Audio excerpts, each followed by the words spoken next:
This is Goku-san DBZ, and welcome back for a new episode of Best to Worst. I thought I'd choose some eerie type music in the background for this episode. And by the way, if you're interested in the track playing, that is the music of Idol, and from, of course, the most recent Killer Instinct game. And with that said, this new Best to Worst list is going to be on my second favorite horror franchise of all time, if not possibly pretty much neck and neck for one. And of course, that being Silent Hill. This is, in my opinion, the best to worst Silent Hill games. Now, with that said, I've not played the so-called, of course, mobile games apparently exist. Do not qualify. These are strictly console-only games. Which in total, 9. And the PT demo does not count, since it was a demo and I never got a chance to play it, dang it. And also, Pachinko machines obviously do not count. Stupid Konami. With that said, coming in at number 9 of the games, this game was released in 2009, and I didn't play too much of it, but what I did play, I was not too terribly impressed with. I didn't care much for the stupid motion control gameplay elements to it. So, kind of obvious, this game was released 2009, released on the Nintendo Wii, strangely enough, and only on the Wii. Whatever, and that is Silent Hill Shattered Memories. In my opinion, is the weakest of all of the games that came out. Coming at number 8, which is pretty close to being at the dead last, is a game that really, though, does not feel like a Silent Hill game at all. It's more of like a dungeon crawler type of game. I will say I did experience some glitches here and there in the game. I played only the demo of it. I never played all the way through. Eventually I want to add the game just to my Vita collection.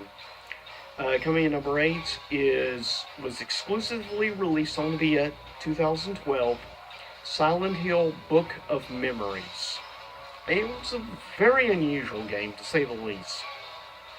Next up, at 7, was also released in 2012. I played the PS3 version. I never got to play the 360 version of the game. And that is, coming at 7, Silent Hill Downpour. I definitely felt there were elements of Downpour that were way better than Shattered Memories, and definitely better also than Book of Memories. Still, though, I felt it was relatively pretty weak for a Silent Hill game, because I expect a lot better overall quality from the Silent Hill franchise than Resident Evil, though it's managed to make its way back around. But there's way too many Resident Evil games to do an overall best to worst. I might do in the future a best to worst of just the mainline Resident Evil games. Coming in at number 6, released in 2008. It was released on the PS3 and the PSP. I did not play it, though, on other platforms. Oh, wait, no, just the PS3, my bad, and 360, but I only played it on the PS3. But I still feel it's definitely better than the previous ones. But still weak compared to the original games. At 6 is Silent Hill Homecoming, though I still felt it was a pretty solid game overall, in all honesty. Coming at number 5 was released in 2007, released on the PSP and PS2. I've only played it on the PS2. Coming in at the number 5 slot is Silent Hill Origins. It's honestly an underrated Silent Hill game in my opinion. And it's often overlooked, and it's actually a prequel, which is something a lot of people don't know.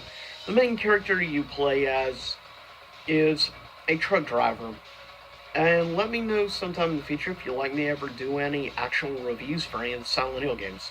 That's actually something I would actually enjoy to do, because I've not done an actual game review in a little while now.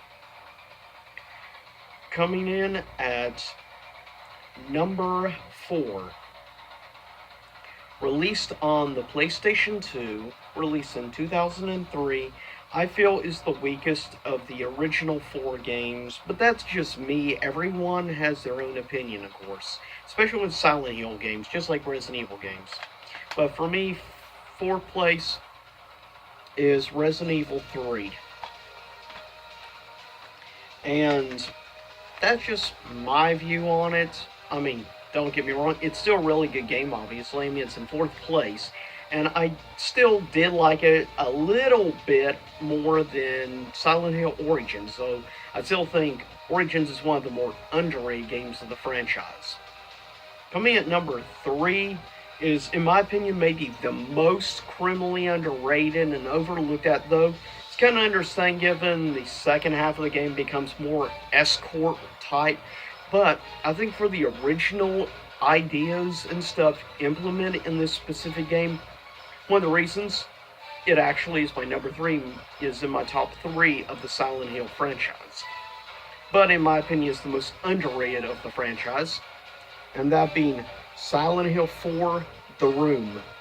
And I'm glad at least I've seen a couple of people on YouTube, like myself, that does agree that this game is criminally underrated, and that is one of the most picky YouTube game critics, period, and nitpickers actually still highly really enjoys this game, and I'm actually surprised when I found out he, like myself, actually really appreciates that, and that is Yahtzee, of all people.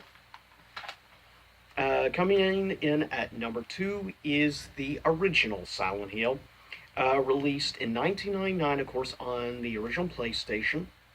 Really good game. I can't say really anything too negative about the game in overall opinion, story-wise and everything.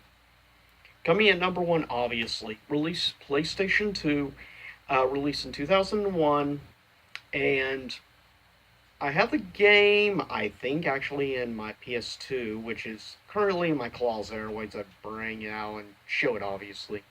For number 1 slot is, of course, Silent Hill 2. In my opinion, is the strongest game in the franchise as a whole. I think in the storytelling perspective is probably the best. Mechanic-wise, it's one of the better ones. So I think some Silent Hill games did some of the mechanics better than 2. Still, overall quality-wise, I still feel Silent Hill 2 is the best in the franchise. Interestingly enough, the same as for me with Resident Evil. Resident Evil 2 is my favorite Resident Evil game in the Resident Evil franchise. So it's interesting. Silent Hill and Resident Evil, both. My favorite game in both franchises is the second game. So that's interesting. But anyways, this is Goku-san, DBZ, signing out. I'll see y'all next time. Same YouTube time, same YouTube channel. Hope you enjoyed this best of worst list.